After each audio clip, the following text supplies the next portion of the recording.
Grabe, first day ko pa lang dito sa Ati-Atian at ang dami lang nangyayari. Susurpresahan ko yung family ko. Uwi ako ng probinsya nang hindi nila nalalaman.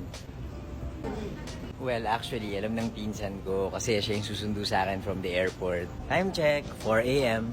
Antok na ako. Buti na lang maganda yung aeroplano namin.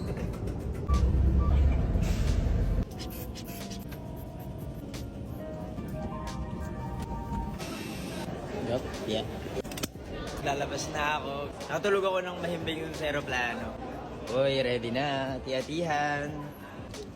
Ate Joy, good morning. Hello, Chi!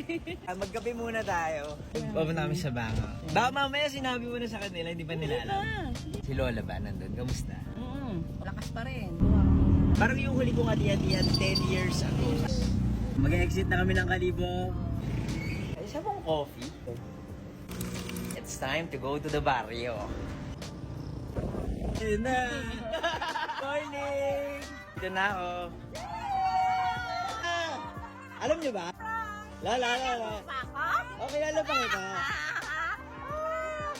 Para naman tayo nasa kulungan, ha? Ako, ipalo mo na ako!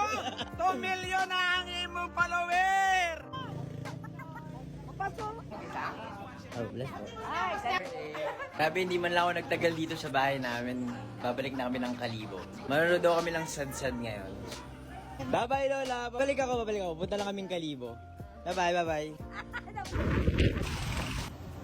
Gusto na lang pumunta na kami sa Kalibo para manood ng mga street dances.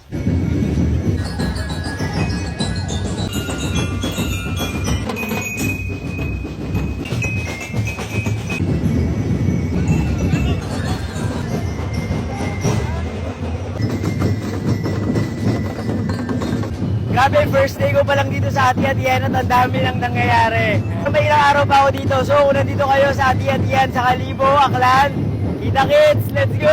Hello guys, welcome to my vlog. Story time.